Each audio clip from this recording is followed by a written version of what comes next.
Hi there, my name is Michael, and today I'm going to be unboxing the Ridgid 7-inch tabletop wet saw. I'm looking forward to doing a tile project. Don't have any equipment. I've been doing some research on the internet.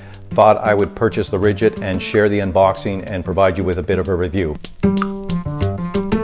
So let's get to opening this thing up. Now, just as I get into it here, I will let you know that in my market, all of the Ridgid products have been sold out. I was looking at a different wet saw. However, when I showed up at the store here, there was actually this one on the shelf. You will notice that the box is kind of banged up here, so I don't know what we're going to get when we ultimately open this thing up here. I'm hoping that it's just a bit of an exterior damage and that really that the saw and all the components are in good working order. But we're going to find this out together. So let's get this opened up and see what we got here.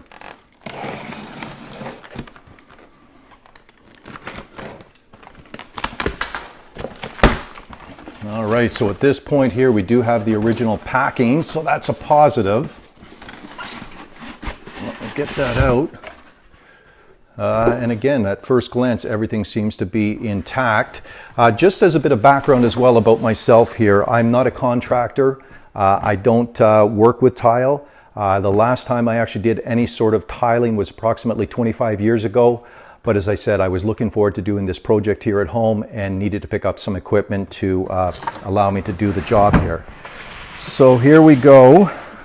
It is heavy. The box indicates that it's about 30 pounds in weight. We'll flip it around here, and you'll notice as well at this point that the deck of this is made out of aluminum. Let's see what else we got in here in the box. We have the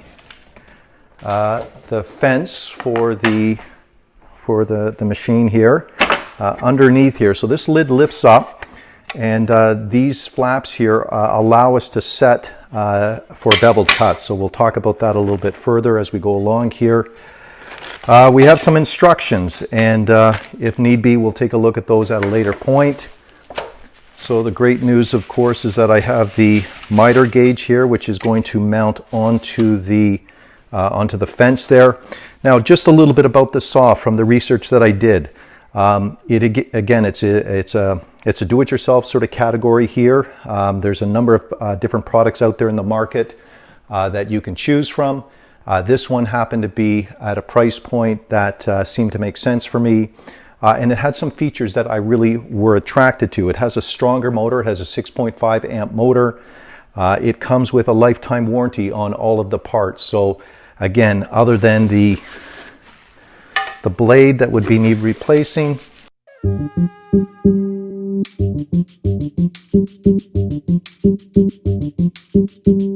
All right, so in digging a little bit deeper into the box here, I've actually discovered that the blade is on the bottom side, so it's actually underneath the styrofoam. So there we actually do have the blade. It actually was one of those things about this particular product that was an interest to me. Some of the other products that I reviewed actually had blades that really didn't get the types of reviews that this particular blade had. So obviously having that in the box as well is a great positive. And of course we have a cat here also assisting with the review. You know, once we fire this thing up here, of course, that will be the end of my assistant there. But we do appreciate his input and his interest in what we're doing here. So at this point, it seems like I do have all of the parts.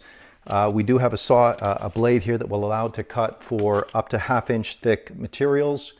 We're going to be cutting ceramic, but it also is indicating that it can cut both glass and porcelain. So at this point, it looks like we have all of the parts.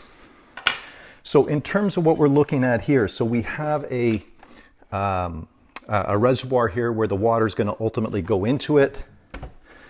You'll notice that there is a fill plug here that we lodge down into the bottom.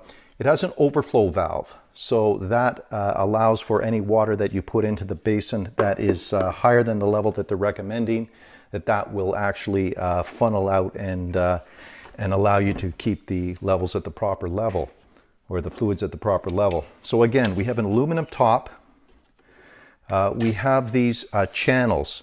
that will take all of the water that comes out as a result of the blade turning in the water and obviously cleaning the blade. But these channels will allow the water to filter back into this, this perimeter channel and ideally drop that back into the reservoir. So just again, a bit of an overview here. We have an aluminum deck. Some of the products out there have the, something other than aluminum, which I've seen the results of that, and it corrodes very badly. We have our blade guard here, which is going to mount right up on top like this.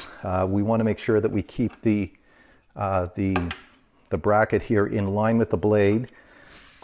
And then we have the fence. And one of the things that was attractive to me in this particular product, again, is really how simple the fence goes on and how securely it actually locks into place. So you'll find that that is actually locked. I'm putting a decent amount of pressure onto the fence at this point, and it seems to be holding where it is. So it looks like we can do a cut using the guard up to about 10 inches on the left, and I guess that would be true as well. Approximately, no, probably you're going to get about 8 inches going out to the right hand side here. So one of the features that they talk about as well is this idea of an extension table that's going to allow you to rip product that's deeper in depth. This is going to mount on the underside and allow for, the tile that's coming through the blade to be picked up on the other edge and obviously not teeter forward. It's a little bit misleading, I have to say this. On the box it talks about a 24-inch rip capacity. Now in sort of the table saw world, when we typically talk about a rip capacity, we're talking about the depth that we can go between the fence and the blade, which is really not the case here in this situation. We're really talking about, approximately 10 inches on the left-hand side, about 8.5 inches on the right-hand side. However, so when they are making the claim about this 24-inch, it's with this extension that you're going to put into place, which will allow the product to be caught as you're pushing it through. Now, I will say this, the saw feels very solid. It has good rubber legs that are holding it into the countertop, and it's not allowing it to slide around. I'm going to lift up this end here. You're going to notice, of course, that it has a spot for the cord to be wrapped in. And as we move around to the front side of the saw, you're going to see again that it has a switch that will toggle it on and off. And on this other side as well, it gives you the wrenches that you need for changing out your blade. So again, well thought out. Everything seems to be in the place that you would like it to be. And based on the reviews that I've seen with respect to this saw, it does a pretty good job at cutting. So you'll notice here as well, I've just slipped the miter into place here. So again, the way that we put the miter guard into, or the sliding miter in, is we take it to the end, we bring it back down. You'll notice here as well that this will pivot, so it will allow you to, obviously set a 90-degree cut, which you can then pass through by, this type of action here.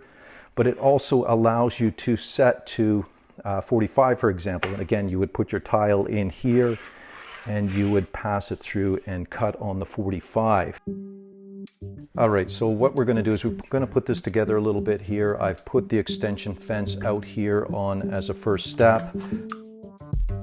I'm just loosening off the nut for the that will take the blade, and we're going to put the blade in place here. So it's, again, you're just going to slip it onto there's a little don't know if we can see that or not, but there's a little ridge here that the blade is actually going to pass into. Water is going to pass in between those little ridges.